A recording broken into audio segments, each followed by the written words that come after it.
मई की एक गर्म रात थी। दिल्ली के स्टेशन पर भागदौड़ और भीड़ अपने चरम पर थी। अजय एक 32 साल का सॉफ्टवेयर इंजीनियर वाराणसी जा रहा था अपने बीमार पिता को देखने। ट्रेन पकड़ने के लिए उसने ऑटो लिया, लेकिन ट्रैफिक ने सब गड़बड़ कर दिया। वो जब प्लेटफॉर्म पर पहुंचा, ट्रेन छूट चुकी थी। उसने एक लोकल ट्रेन पकड़ी जो किसी छोटे स्टेशन तक जाती थी, शायद वहां से कोई और कनेक्शन मिल जाए। ट्रेन में ज्यादा लोग नहीं थे।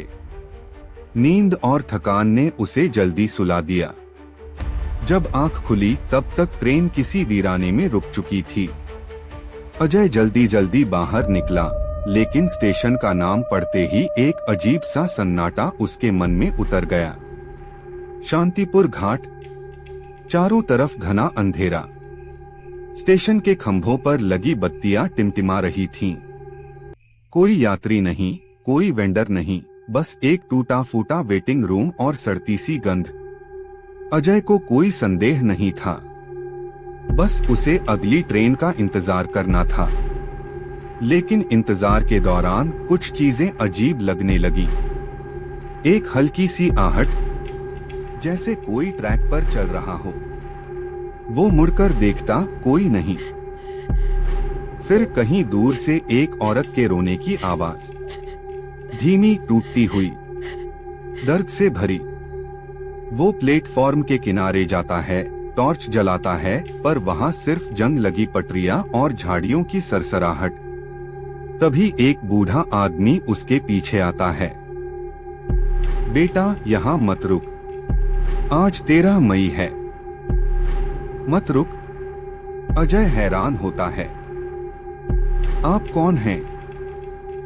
मैं यहाँ का पुराना वॉचमैन हूँ, या यूं कहो था, लेकिन अब बस आ जाया करता हूँ। बूढ़ा बताता है कि हर साल 13 मई की रात एक आत्मा स्टेशन पर लौटती है।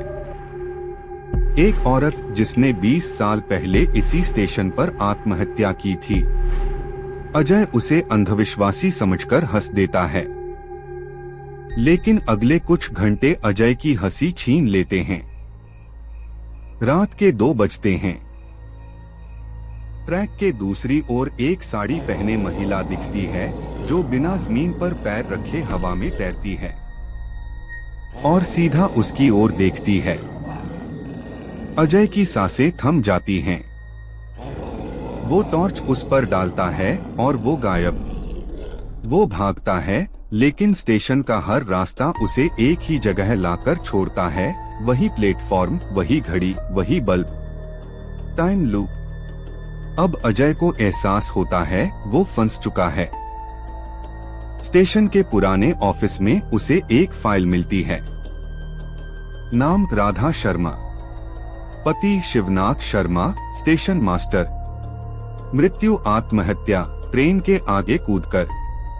कारण पति द्वारा छोड़ा जाना, मानसिक उत्पीड़न। अजय को याद आता है वो बूढ़ा चौकीदार।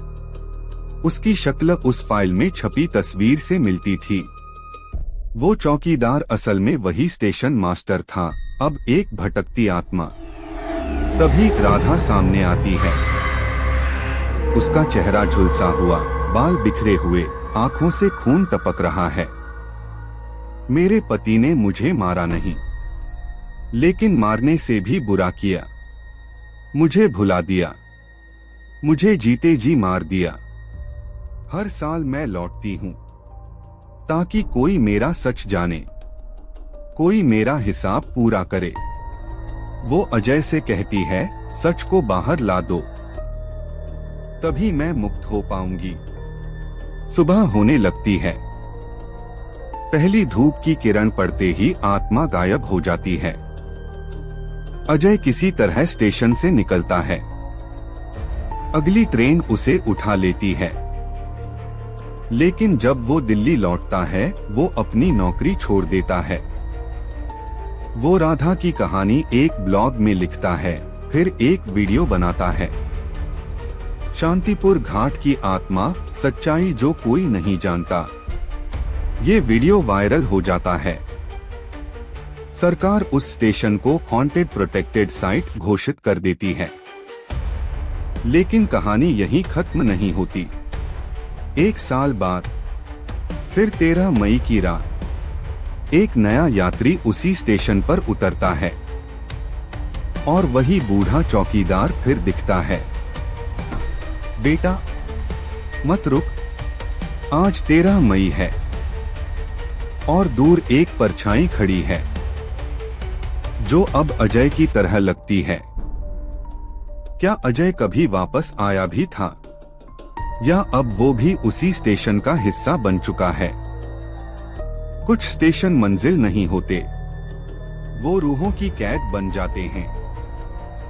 अगली बार कोई ट्रेन अजनबी स्टेशन पर रोके तो उतरने से पहले 2 बार सोच लेना।